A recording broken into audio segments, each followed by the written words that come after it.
అందరికీ నమస్కారం. ఆర్ మహేందర్ రెడ్డి, తెలుగు సహాయాచార్యులు, తెలుగు విభాగము, ప్రభుత్వ డిగ్రీ కళాశాల, స్వయం ప్రతిపత్తి, సిద్దిపేట. రైతు ప్రశస్తి పాఠ్యాంశము, ద్వితీయ సంవత్సరము, ద్వితీయ భాష తెలుగు. రైతు ప్రశస్తి పాఠ్యాంశము, పాఠ్యాంశ సారాంశము, రచయిత పరిచయము, ముఖ్యమైన పద్యాల సమగ్ర వ్యాఖ్యలు చూద్దాం. మొదటి 3 భాగాలలో పాఠ్యాంశాన్ని గురించి చర్చించగా, ఈ 4వ భాగంలో పాఠ్యభాగ రచయిత గురించి, అలాగే పాఠ్య సారాంశాన్ని సంక్షిప్తంగా మరి ఒక్కసారి చూస్తూ ముఖ్యమైన పద్యాలకు సంబంధించిన సమగ్ర వ్యాఖ్యల గురించి చూద్దాం. మొదటి పద్యము. కలడొక కష్టజీవియట కాపుదనంపు గృహస్థు, గ్రామ పెత్తల జమిదారు కుట్రలు కుతంత్రములెప్పటికప్పుడు, వేయి కన్నులంగని పెట్టు చూరి ప్రజనొప్పిని సొంతపు నొప్పిగాన్, ఎదందలంచి స్వజాతి సోదరుల ధర్మపు హక్కులకై తలడ్డిడున్.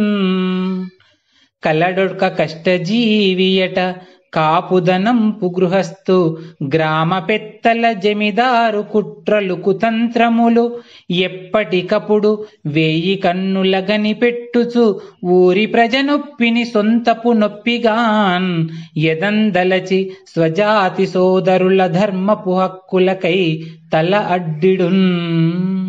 కలడొక కష్టజీవియట కాపుదనంపు గృహస్థు, గ్రామ పెత్తల జమిదారు కుట్రలు కుతంత్రములెప్పటికప్పుడు, వేయి కన్నులగని పెట్టుచు ఊరి ప్రజనొప్పిని సొంతపు నొప్పిగాన్, ఎదందలంచి స్వజాతి సోదరుల ధర్మపు హక్కులకై తలడ్డిడున్. పరిచయం చేస్తున్నాడు. ఈ పద్యంలో రైతు ప్రశస్తికి సంబంధించిన ఈ పాఠ్యభాగపు లేదా రైతు రామాయణానికి సంబంధించిన కావ్య నాయకుని తండ్రిని పరిచయం చేస్తున్నాడు. కలడొక కష్టజీవియట. ఆ గ్రామంలో, శ్రీరామాపురం అనేటువంటి గ్రామంలో ఒక కష్టజీవి ఉన్నాడట. కాపుదనంపు గృహస్థు. ఆయన కాపు కులానికి చెందినవాడు. కాపు అని ఎందుకు వచ్చింది? రైతు అంటే కాపు, కాపు అంటే రైతు. ఎందుకు? పంటను కాపాడేవాడు, చేనును కాపాడేవాడు కాబట్టి కాపు. కాపుదనంపు గృహస్థు. ఆ కాపాడము అనేటువంటి లక్షణం కలిగిన, కాపుదనము, సొగసుదనము, తెల్లదనము, తనము అనేటువంటిది కలిగి ఉన్నది అనే అర్థంలో చేరుతుంది. అలా కాపుదనము అంటే కాపాడము అనే లక్షణం కలిగిన వాడు ఆయన గృహస్థు, పెళ్ళైన వాడు. గ్రామ పెత్తల జమిదారు కుట్రలు కుతంత్రములు ఎప్పటికప్పుడు వేయి కన్నుల గనిపెట్టుచు. గ్రామంలో ఉండేటువంటి పెత్తందారులు, జమీందారులు ఎప్పుడు కూడా సమాజంలో 2 రకాల రెండు విభేదాలు ఉంటాయి. దోపిడీ చేసేవాడు ఉంటాడు, దోపిడీ చేయబడేవాడు ఉంటాడు, పీడించేవాడు, పీడించబడేవాడు అన్నట్టుగా. అలా గ్రామంలో జమీందారులు, పెత్తందారులు సన్నకారు, చిన్నకారు రైతుల్ని దోపిడీ చేస్తూనే ఉంటారు. అలా ఆ పెత్తందారుల, జమీందారుల యొక్క కుట్రలను, కుతంత్రాలను, తంత్రము అంటే ఆలోచన, కుతంత్రం అంటే చెడ్డ ఆలోచన, కుట్రలు కుతంత్రాలను ఎప్పటికప్పుడు 1000 కన్నుల. నిజానికి మనిషికి 1000 కన్నులు ఉంటాయా? ఉండవు. 1000 కన్నుల అంటే సునిశ్చితంగా, చాలా జాగ్రత్తగా, ఎప్పటికప్పుడు జాగరూకతతో ఏం జరుగుతుంది, వాళ్ళు ఎలాంటి కుట్రలు పండుతున్నారు అని ఎప్పటికప్పుడు 1000 కళ్ళతో అంటే చాలా జాగ్రత్తగా కనిపెడుతూ ఊరి ప్రజనొప్పిని సొంతపు నొప్పిగా, ప్రజల యొక్క కష్టాలను, నొప్పి అంటే కష్టం, ఇక్కడ ప్రజల యొక్క కష్టాలను తన కష్టంగా భావిస్తున్నాడు. ప్రజల యొక్క కష్టాలను తన కష్టంగా భావిస్తున్నాడు అంటే చాలా గొప్ప వ్యక్తి అని అర్థం. ఇతరులతోటి సానుభూతి పొందడం అనేటువంటి గొప్ప లక్షణం. మనకు మహాభారతంలో ఏది చేస్తే ఇతరుల వల్ల నువ్వు బాధపడతావో దాన్ని ఇతరులకు చేయకు, దాన్ని మించినటువంటి గొప్ప ధర్మమే లేదు అని చెప్తుంది మహాభారతం. ఒరులేయ వ్యనరించిన నరవర అప్రియము తనమనంబునకగు, ఒరులకు అవి సేయకునికి పరాయణము పరమధర్మ పదములకెళ్ళన్ అంటూ, ఇతరులు ఏది చేస్తే నువ్వు ఇబ్బంది పడతావో, బాధపడతావో ఆ పనిని నువ్వు ఇతరులకు చేయకు అని చెప్తుంది. అలాగే ఇక్కడ ప్రజల నొప్పిని సొంతపు నొప్పిగా భావిస్తున్నాడు. ఇతరులు ఇబ్బంది పడితే అది తను ఇబ్బంది పడుతున్నట్టుగా భావిస్తున్నాడు కాబట్టి గొప్ప లక్షణం కలిగిన వాడు. అలా ప్రజల నొప్పిని తన నొప్పిగా భావించి, ఎదందలంచి మనస్సులో భావించి, స్వజాతి సోదరులు అంటే తనతో పాటుగా వ్యవసాయం చేసుకుని జీవనం కొనసాగిస్తున్నటువంటి వ్యక్తులు. ఆ స్వజాతి సోదరుల, కాపుదనం సంబంధించినటువంటి వాళ్ళు ఆ రైతుల ధర్మపు హక్కులకై, ధర్మబద్ధమైనటువంటి హక్కుల కోసం తలడ్డిడు. ముందుగా తనే అడ్డుకుంటాడు. తలడ్డిడు అంటే తన తలను అడ్డు పెట్టైనా సరే వాళ్ళ హక్కుల కోసం పోరాడతాడు అని చెప్తున్నాడు. ఎవరి హక్కుల కోసము? ఆ ప్రజల యొక్క హక్కుల కోసం. ఏ ప్రజల హక్కులకు? శ్రీరామాపురం గ్రామంలోని రైతులు, తన తోటి రైతుల హక్కుల కోసము నిరంతరం తప్పిస్తూ వాళ్ళ కష్టాలను, కన్నీళ్లను పట్టించుకుంటూ వాళ్లకు వచ్చిన కష్టాన్ని తన కష్టంగా భావిస్తూ వాళ్ళ హక్కులను పొందడానికి, వాళ్ళ హక్కులు వాళ్ళు పొందడానికి తనను అడ్డు పెడుతూ, అంటే తను ముందుకు వెళ్లి వాళ్ళ తరపున పోరాటం చేయడానికి ఎల్లప్పుడూ సిద్ధంగా ఉంటాడు. ఇవన్నీ ఒక నాయకుని లక్షణాలు. ఇవన్నీ కూడా ఎవరి లక్షణాలు? ఒక నాయకుని లక్షణాలు. ఒక నాయకునికి ఉండవలసిన లక్షణాలన్నింటినీ కూడా ఎవరి లోపల ఉన్నాయి? ఆ గ్రామంలో ఉన్న ఒక వ్యక్తి లోపల ఉన్నాయి. ఆ వ్యక్తి గురించి ఇక్కడ మనకు పరిచయం చేస్తున్నారు. కలడొక కష్టజీవి అట. అక్కడ ఒక కష్టజీవి ఉన్నాడట, అంటే నిరంతరం కష్టం చేసేవాడు ఉన్నాడట. కాపుదనంపు గృహస్థు, కాపు కులంలో జన్మించినటువంటి కాపుదనంపు గృహస్థు కుటుంబీకుడు. గ్రామ పెత్తల జమిదారు కుట్రలు కుతంత్రములెప్పటికప్పుడు 1000 కన్నుల గనిపెట్టుచు. గ్రామంలోని పెత్తందారుల జమీందారుల యొక్క కుట్రలను, చెడ్డ ఆలోచనలను ఎప్పటికప్పుడు చాలా జాగ్రత్తగా పరిశీలించి గమనిస్తూ ఊరి ప్రజనొప్పిని సొంతపు నొప్పిగా, ప్రజల యొక్క కష్టాలను తన కష్టంగా ఎదంతలచి మనస్సులో భావించి, కేవలం భావించడమే కాకుండా స్వజాతి సోదరుల ధర్మపు హక్కులకై తనతో పాటు శ్రమిస్తున్న రైతుల యొక్క కనీస హక్కుల కోసం తలడ్డెడును ముందుగా తానే వెళ్లి పోరాటం చేయడానికి సిద్ధపడుతూ ఉన్నాడు అంటూ ఆ గ్రామం యొక్క ఒక కాపుదనంపు గృహస్థు యొక్క జీవన విధానాన్ని, ఆ వ్యక్తి యొక్క లక్షణాలని, వ్యక్తిత్వాన్ని ఈ పద్యం ద్వారా మనకు చూపెడుతున్నాడు. ఒక నాయకునికి ఉండాల్సిన లక్షణాలన్నింటినీ ఈ పద్యంలో మనకు పరిచయం చేస్తున్నాడు. కలడొక కష్టజీవియట కాపుదనంపు గృహస్థు, గ్రామ పెత్తల జమిదారుల కుట్రలు కుతంత్రములెప్పటికప్పుడు 1000 కన్నుల గనిపెట్టు ఊరి ప్రజనొప్పిని సొంతపు నొప్పిగాన్ ఎదందలంచి స్వజాతి సోదరుల ధర్మపు హక్కులకై తలడ్డు పెట్టడం అంటే నిజంగా తలడ్డు పెడితే ఆగిపోతుందా, లేదా తలడ్డు పెడితే అక్కడ సమస్య పరిష్కారం అవుతుందా అంటే కాదు. ఒక వ్యక్తి ఇంకొక వ్యక్తిని దండించడానికో మోసం చేయడానికో సిద్ధపడితే అది ఆ వ్యక్తిని చేయడానికంటే ముందే ఈయన అడ్డుకుంటూ ఉన్నాడు. అంటే ప్రతి చోట కూడా ఎక్కడ అన్యాయం జరిగినా, ఎక్కడ తప్పు జరిగినా తాను ముందు వెళ్లి అడ్డుకోవడానికి సిద్ధంగా ఉంటాడు. అలాంటి వ్యక్తి ఆ గ్రామంలో ఉన్నాడు అని ఆ గ్రామంలోని ఒక కాపుదనపు గృహస్థును ఈ పద్యంలో పరిచయం చేశారు. ఈ పద్యం వానమామలే జగన్నాథాచార్యులు రాసిన రైతు రామాయణము శిశుకాండ నుండి గ్రహించిన రైతు ప్రశస్తి అనే పాఠ్యభాగంలోనిది.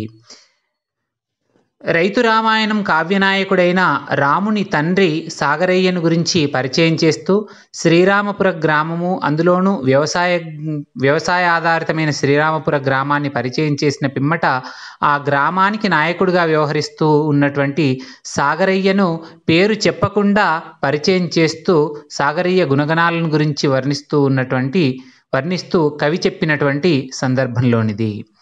ఈ పద్యం యొక్క విశేషం ఏంటంటే, కలడొక కష్టజీవి అట అని సాగరయ్య పేరుని చెప్పకుండా కష్టజీవి అనే పేరుకు బదులుగా కష్టజీవి అనే పదాన్ని ఇక్కడ తగిన విధంగా చెప్పడం అనేటువంటిది. ఎందుకంటే సాగరయ్య కాపు కులస్తుడు కాబట్టి ఆయన కష్టజీవి అని, కేవలం కష్టజీవే కాకుండా ఆ గ్రామ నాయకుడు కాబట్టి ఆయన గుణగణాలన్నింటినీ పాఠ్యాంశం ఆరంభంలో సూచించడము ఔచిత్యవంతంగా కనిపిస్తూ ఉంటుంది. తర్వాత ఎట్టి సమస్యలందును జలించని గుండె బలమ్ము, పూని చేపట్టిన ఎట్టి ఏ పనియు పంతముతో సిగపుచ్చు దీక్ష, ఏ గుట్టలు గట్లు వచ్చి తలగూలిన నగ్గిడు పాను వెల్గువల్ నెట్టుకు వచ్చినంజనకి నేనెయటంచెదురీదు శౌర్యమున్. ఎట్టి సమస్యలందును చెలించని గుండె బలమ్ము, పూని చేపట్టిన ఎట్టి ఏ పనియు పంతముతో సిగపుచ్చు దీక్ష, ఏ గుట్టలు గట్లు వచ్చి తలగూలినన్ అగ్గిడు పాను వెల్గువల్ నెట్టుక వచ్చినన్ జనకి నేనెయటంచు ఎదురీదు శౌర్యమున్. ఎట్టి సమస్యలందును చెలించని గుండె బలము, పూని చేపట్టిన ఎట్టి ఏ పనియు పంతముతో సిగపుచ్చు దీక్ష, ఏ గుట్టలు గట్లు వచ్చి తలగూలినన్ అగ్గిడు పాను వెల్గువల్ నెట్టుకు వచ్చినన్ జనకి నేనెయటంచు ఎదురీదు శౌర్యమున్. ఆ వ్యక్తి గురించి ఇందాకే కలడొక కష్టజీవి అట అని చెప్పాడు కదా, ఆ వ్యక్తి లక్షణాల గురించి ఇంకా చెప్తున్నాడు ఈ పద్యంలో. ఎట్టి సమస్యలందును చలించని గుండె బలము. మంచిది. ఈ పద్యాల్ని మళ్ళీ ప్రత్యేకించి విపులంగా చర్చించాల్సిన అవసరం లేదు. పద్యం చదువుతుంటే దాని భావం మనకు స్ఫురింపజేస్తుంది. ఎట్టి సమస్యలందును చలించని గుండె బలము. గుండె బలం, గుండె ధైర్యం కలిగిన వాడు. ఎంత గొప్ప సమస్య వచ్చినా సరే ఆ సమస్యని ఎదుర్కొనే సత్తా ఉన్నటువంటి గుండె ధైర్యం కలిగిన వాడు. పూని చేపట్టిన ఎట్టి ఏ పనియు పంతముతో సిగపుచ్చు దీక్ష.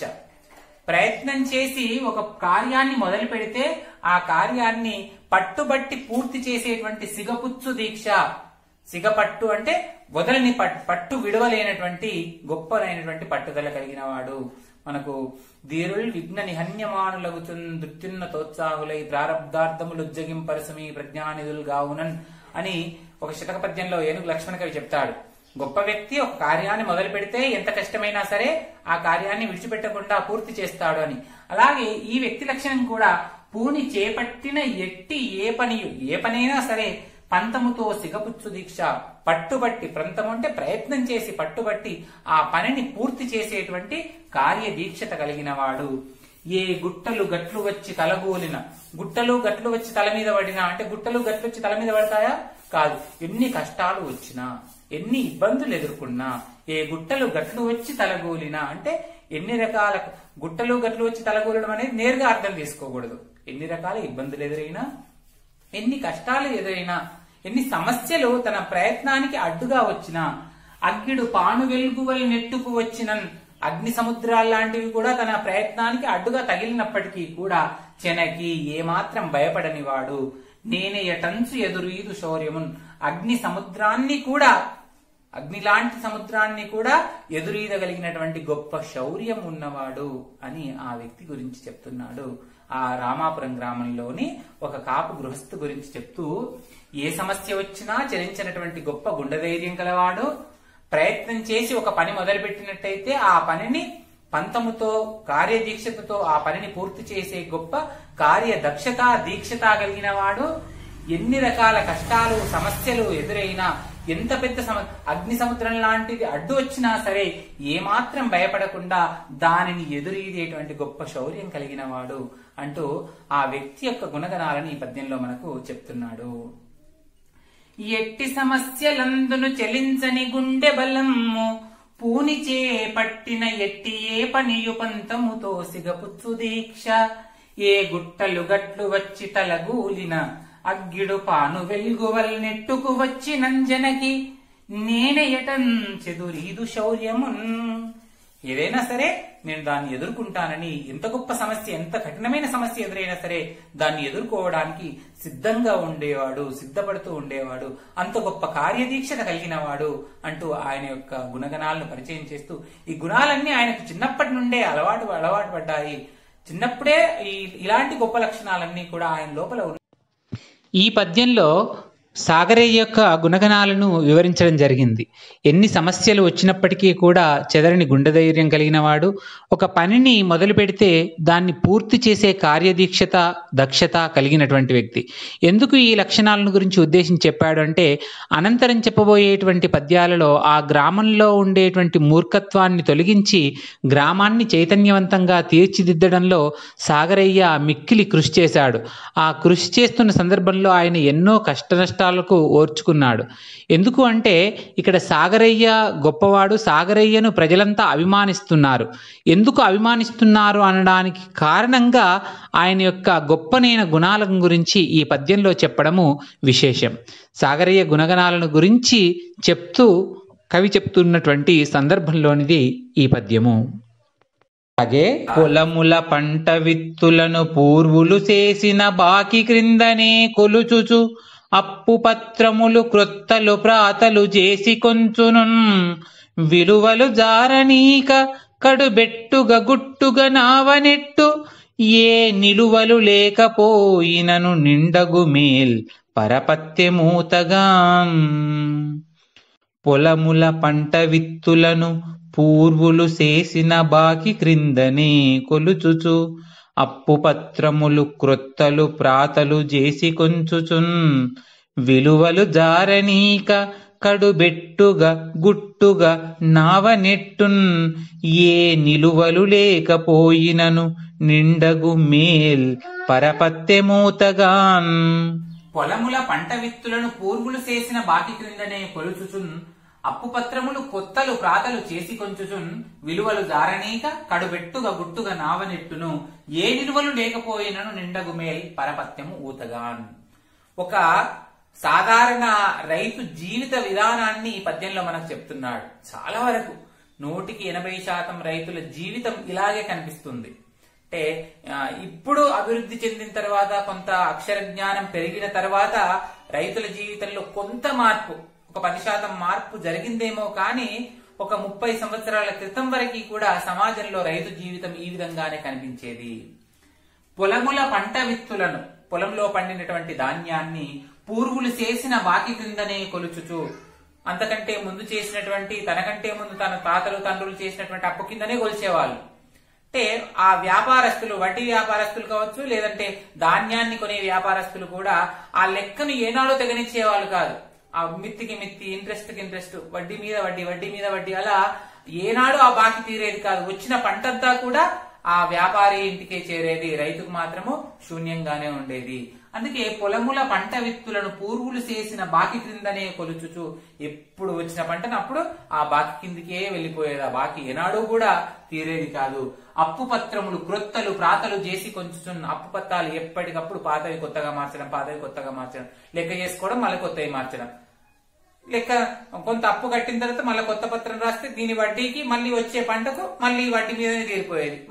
మళ్ళీ అప్పు పత్రాన్ని మళ్ళీ కొత్తగా రాసుకోవడం. ఇలా జీవితాంతం తాము చేస్తున్నటువంటి పంటనంతా కూడా రైతులు వ్యాపారస్తులకు, వడ్డీ వ్యాపారస్తులకు, దళారులకే పెట్టేవాళ్ళు. అందుకే రైతు అభివృద్ధి చెందడం అనేటువంటి ఎందుకు జరగడం లేదు అంటే, పెట్టుబడికి సరిపడినటువంటి సంపద తన దగ్గర లేకపోవడం వల్ల ఆ డబ్బున్న వాడి నుండి తీసుకొచ్చి పెట్టుబడి పెట్టి పంట పండించడం, ఆ పంట పండితే పర్లేదు, పంట నష్టపోతే అక్కడ అప్పు కొండలాగా పెరిగిపోవడం, ఇలా అత్యంత క్లిష్ట పరిస్థితుల్లో రైతు జీవితం సాగుతూ ఉంటుంది.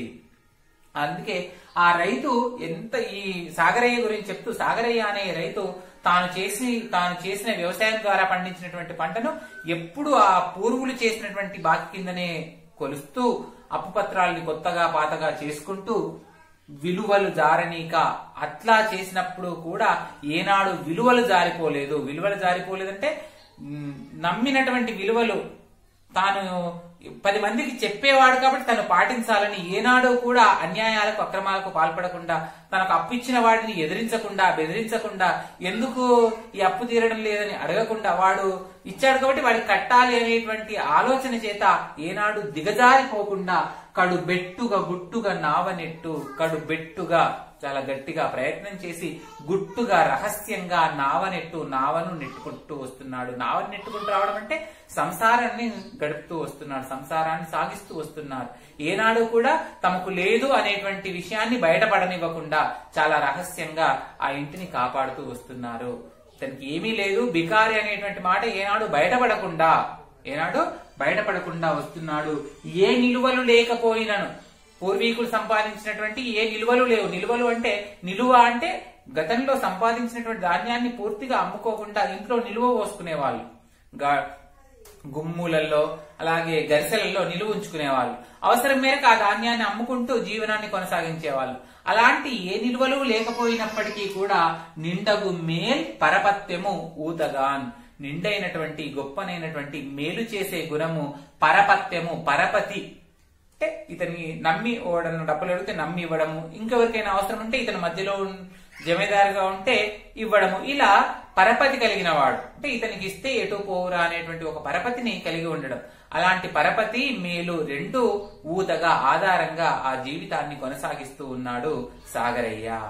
సాగరయ్య పండిన పంటనంతా కూడా పూర్వులు చేసిన బాకి కిందనే కొలుస్తూ, అప్పుపత్రాలని కొత్తవి పాతవిగా చేసుకుంటూ, ఏమాత్రం విలువల్ని దిగజారిపోనీయకుండా చాలా రహస్యంగా ప్రయత్నంతో సంసార నావను సాగిస్తూ ఉన్నాడు. ఏ నిలువలు లేకపోయినా, ఎలాంటి ఆధారాలు ధాన్యం కావచ్చు, డబ్బు కావచ్చు, ఎలాంటి ఆధారాలు లేకపోయినప్పటికీ కూడా మేలు చేసేటువంటి లక్షణము పరపతి ఆధారంగా చేసుకొని తన సంసార నావను సాగిస్తూ ఉన్నాడు అని సాగరయ్య గురించి చెప్తున్నాడు దీంట్లో. పొలముల పంట వ్యక్తులను పూర్వులు చేసిన బాకి క్రిందని కొలుచుచున్, అప్పు పత్రములు క్రొత్తలు ప్రాతలు చేసి కొంచును, విలువలు జారని కడుబెట్టుగా గుట్టుగా నావనెట్టు, ఏ నిలువలు లేకపోయినను నిండగు మేల్ పరపత్తి మూతగాన్. ఏ నిల్వలో లేకపోయినప్పటికీ మేలు చేసే లక్షణము పరపతిని ఆధారంగా చేసుకుని తన కాపురాన్ని సాగిస్తూ ఉన్నాడు.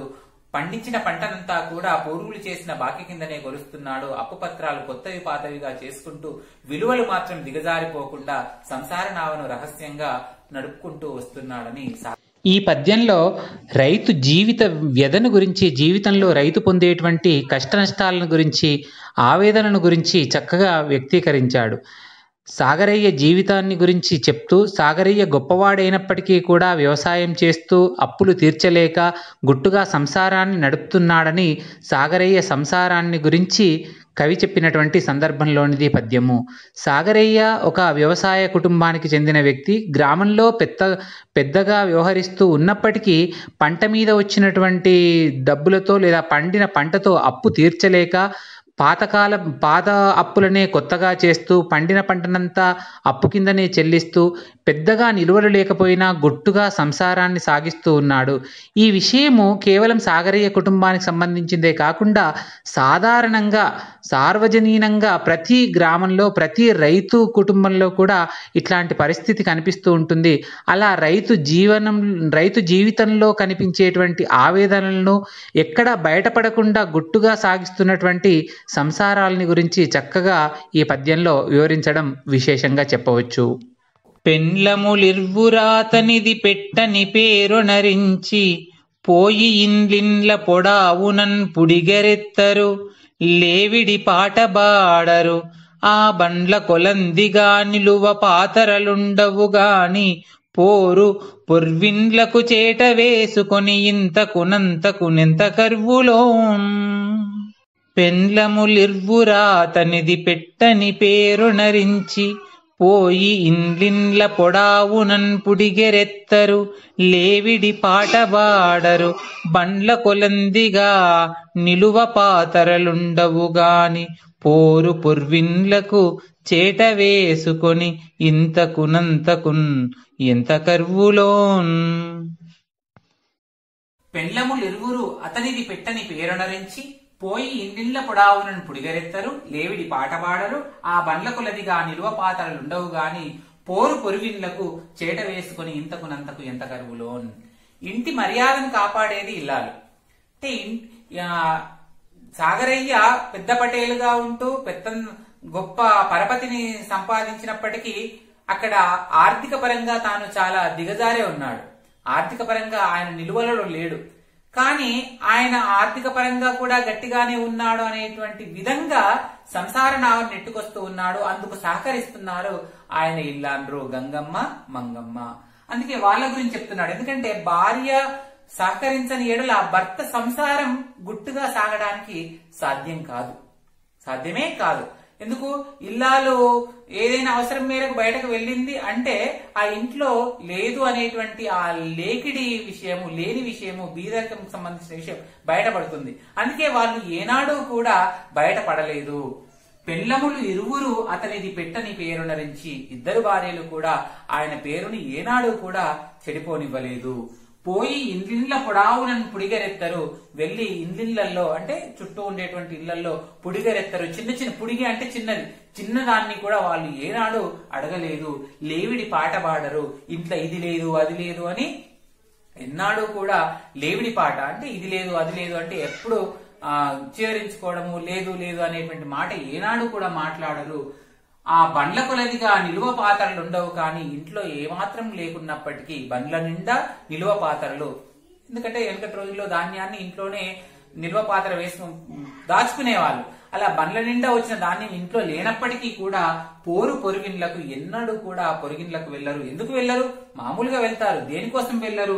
చేట వేసుకొని ఇంతకు నంతకు నెంత కరువులో చేట తీసుకొని ఇది కావాలి అది కావాలి ఇంత కావాలి అంత కావాలని బదులు తీసుకోవడానికి ఎంత కరువు వచ్చినా సరే పొరుగిన్లోకి వెళ్లరు. వారు ఎన్నడూ కూడా పొరుగిన్లోకి వెళ్లరు అంటే ఏమర్థం చేసుకోవాలి?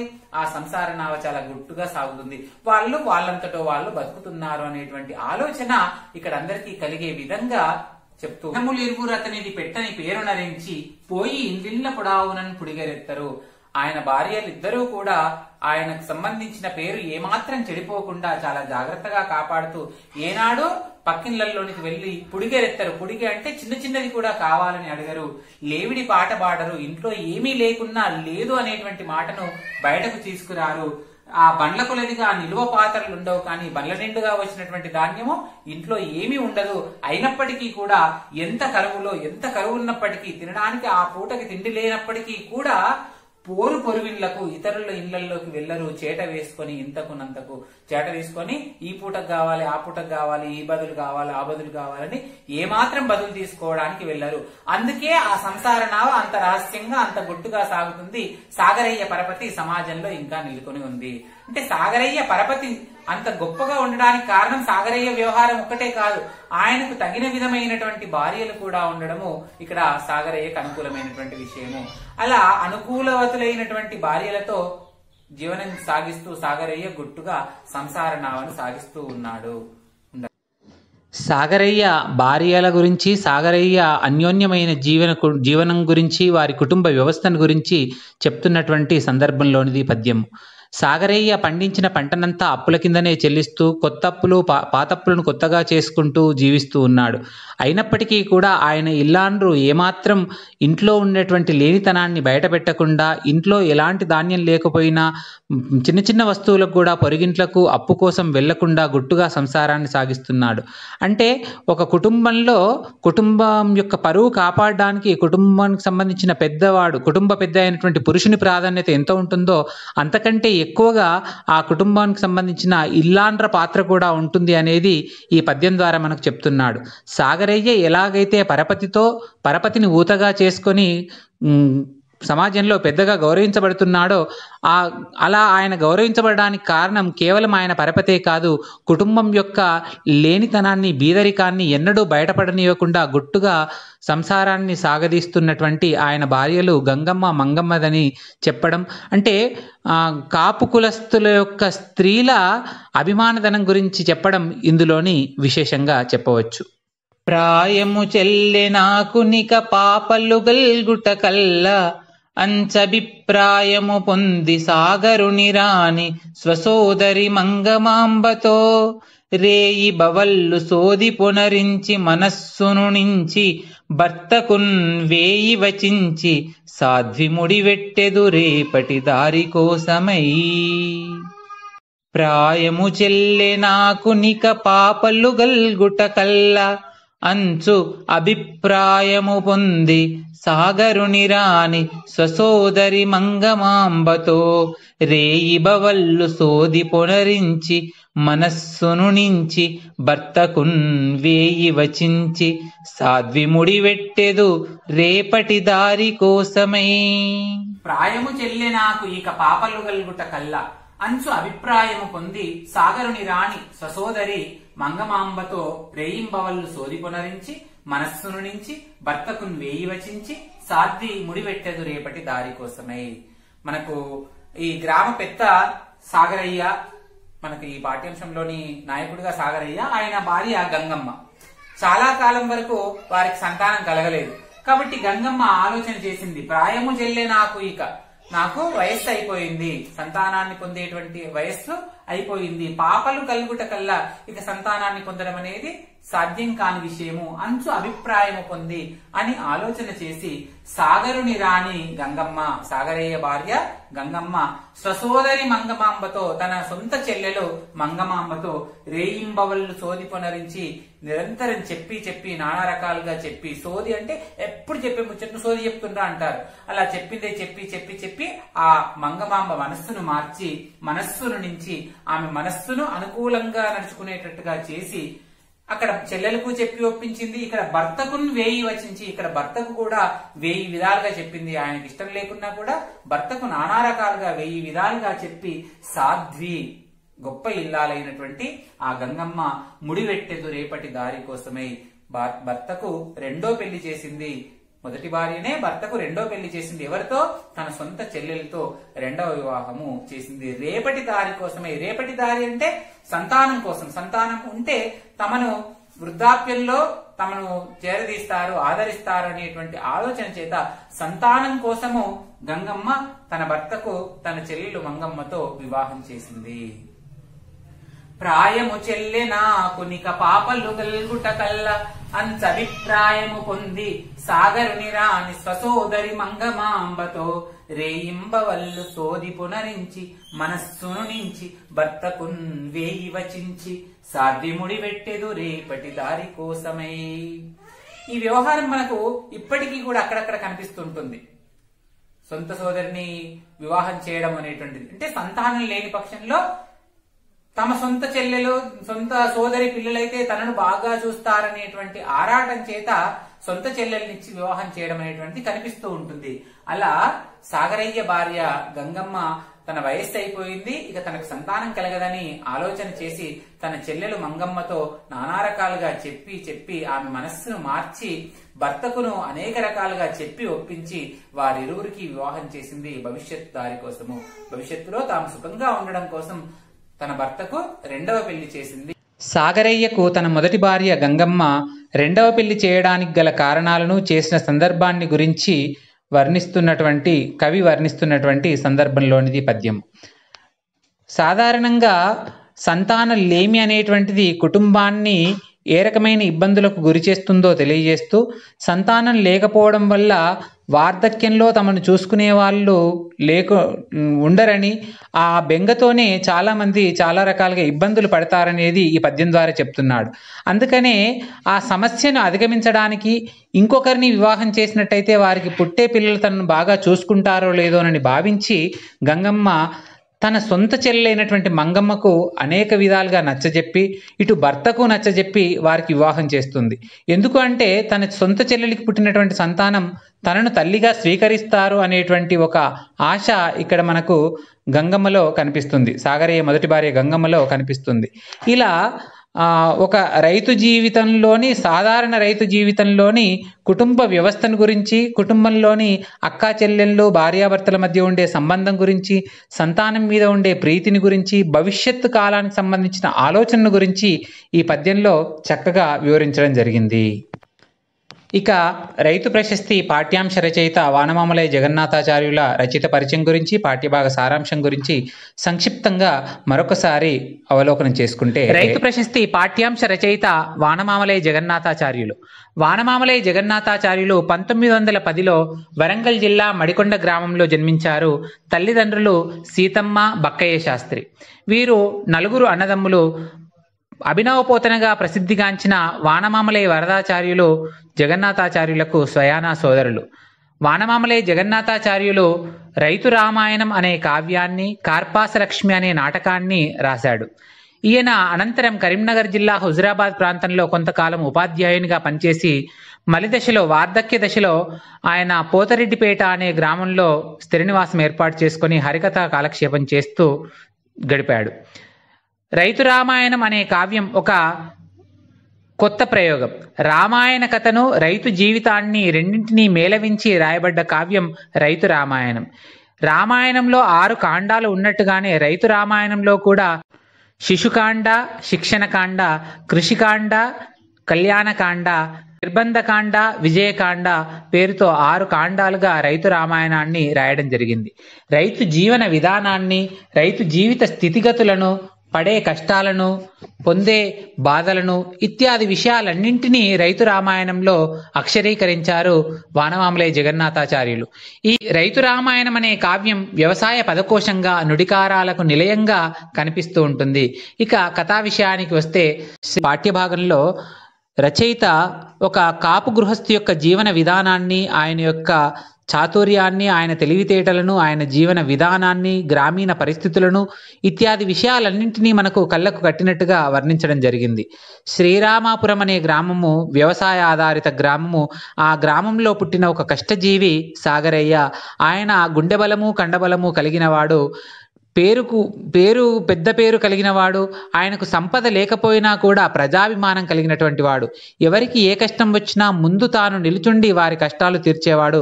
అందుకే ఆయన ఆ గ్రామ ప్రజలందరికీ కొంగు బంగారంగా వెలసిల్లాడు.